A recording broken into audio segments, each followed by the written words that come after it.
जय श्री कृष्ण दोस्तों आज की इस वीडियो में हम श्रीमद् भगवद गीता के 5 लाइफ लेसन्स के बारे में बात करेंगे। दोस्तों श्री कृष्ण दुनिया के सबसे बड़े मोटिवेशनल स्पीकर और मार्गदर्शक हैं। श्री कृष्ण ने महाभारत के टाइम पर जो अर्जुन को ज्ञान दिया था, आज भी वो हमारे लिए उतना ही यूज़फुल है जितना कि उस समय अर्जुन के लिए था, और वो सारा ज्ञान आज हमारे पास श्रीमद् भगवद गीता के रूप में उपलब्ध है। दोस्तों आज की इस वीडियो के माध्यम से हम उस सारे ज्ञान रूपी समुद्र की कुछ बूंदों पर प्रकाश डालने का प्रयत्न करेंगे, तो इस वीडियो को अंत तक जरूर देखिए। तो चलिए शुरू करते हैं। नंबर 5। दोस्तों कई बार हम कुछ कार्य करने जाते हैं लेकिन हमें उससे पहले ही डर लगता है कि अगर मेरा कार्य गलत हो गया तो मेरे साथ क्या होगा, मेरे घर वाले मुझे क्या कहेंगे, मेरे आस पड़ोस वाले मुझे क्या कहेंगे। दोस्तों इसी प्रकार की सिचुएशन अर्जुन के साथ भी थी। अर्जुन को भी डर लगता है। अर्जुन श्रीमद् भगवद गीता के पहले अध्याय के 28, 29 और 30वें श्लोक में कहते हैं कि इस युद्ध में मेरे सामने मेरे परिवार वाले खड़े हैं, मेरे चाचा, मामा, दादा, मैं यहाँ तक कि मेरे गुरु भी मेरे खिलाफ खड़े हैं। मैं उन पर धनुष कैसे चलाऊं, कैसे उन पर बाण चलाऊं, मेरी बस की बात नहीं है। वो कहते हैं मेरे हाथ कांप रहे हैं, मेरे हाथ से मेरा धनुष गिर रहा है।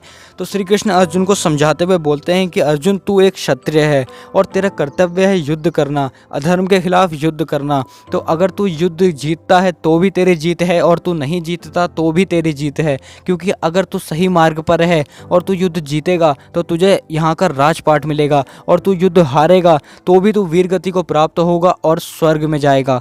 दोस्तों इसी प्रकार जब हम कोई कार्य सही कर रहे होते हैं तो हमें ये नहीं सोचना चाहिए कि मेरे साथ बाद में क्या होगा। दोस्तों अगर हम सही हैं तो हमें उसमें ज़रूर जीत मिलेगी, और उस कार्य में जीत नहीं मिले तो उससे अच्छा कुछ ना कुछ परिणाम हमको ज़रूर मिलेगा। नंबर 4। दोस्तों हमारे सामने कई बार ऐसी सिचुएशन आती है कि हम पढ़ाई करना तो चाहते हैं और हमें पढ़ाई की इम्पोर्टेंस भी पता है, लेकिन फिर भी हम पढ़ाई नहीं कर पाते। दोस्तों इसके लिए भगवान श्री कृष्ण बताते हैं कि जिस प्रकार कछुआ अपनी सभी टांगों को अंदर समेट लेता है, उसी प्रकार यदि हम अपनी समस्त इंद्रियों को समेटकर अपने लक्ष्य पर लगाएं तो सफलता अवश्य मिलेगी। अर्थात यदि हम अपना ध्यान इधर उधर की हर चीज़ से हटाकर केवल अपने लक्ष्य पर लगाएं तो हमें ज़रूर सफलता प्राप्त होगी। अर्थात आपको स्थिर बुद्धि बनना पड़ेगा। दोस्तों जो पुरुष स्थिर बुद्धि होता है उसको अपने लक्ष्य प्राप्ति से कोई नहीं रोक सकता। नंबर 3। श्रीमद् भगवद गीता के दूसरे अध्याय के 63वें श्लोक में श्री भगवान कहते हैं कि क्रोध करने से हम अपनी स्थिति से गिर जाते हैं, क्योंकि क्रोध करने से हमारी बुद्धि का नाश होता है और बुद्धि के नाश होने से हम अपनी स्थिति से अवश्य गिर जाते हैं। स्थिति से गिरने का अर्थ है अपना सम्मान खो देना। हमने अपनी जो भी रिस्पेक्ट समाज में बनाई है, एक बार क्रोध उस रिस्पेक्ट को कम करवा देता है, और बार बार ऐसा करने से हम समाज के सामने अपनी स्थिति से गिरते चले जाते हैं। वैसे तो आजकल लोगों को फ़र्क नहीं पड़ता, लेकिन एक सम्मानित पुरुष के लिए उसकी स्थिति से गिरना बहुत बुरा माना जाता है। इसलिए श्री कृष्ण कहते हैं कि यदि हम क्रोध करते हैं तो यह हमारे लिए बहुत अधिक हानिकारक भी हो सकता है। नंबर 2।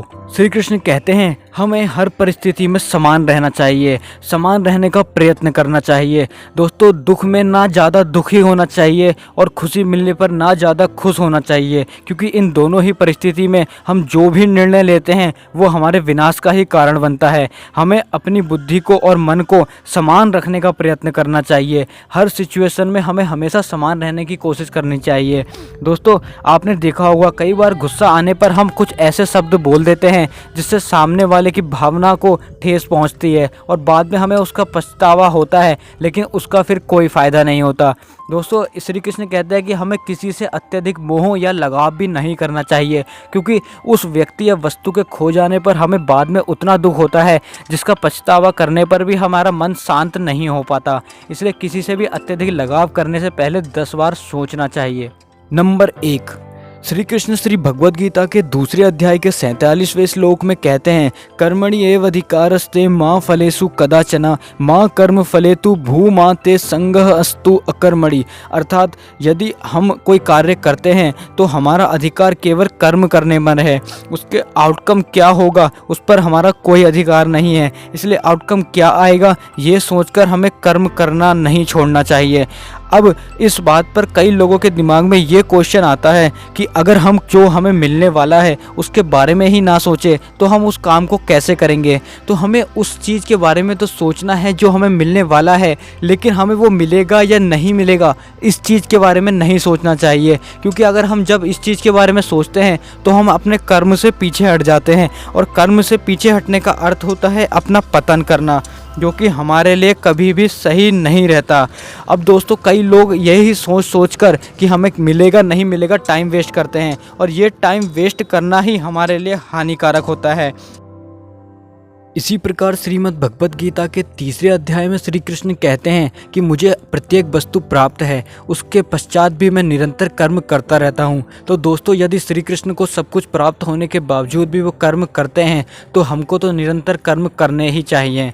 दोस्तों आपको ये वीडियो कैसी लगी आप कमेंट में बताइए, और अगर आप वीडियो में नए हैं तो इसी प्रकार की और वीडियो पाने के लिए चैनल को सब्सक्राइब कर लीजिए। तब तक के लिए मिलेंगे अगली वीडियो में। Be good create great. जय हिंद।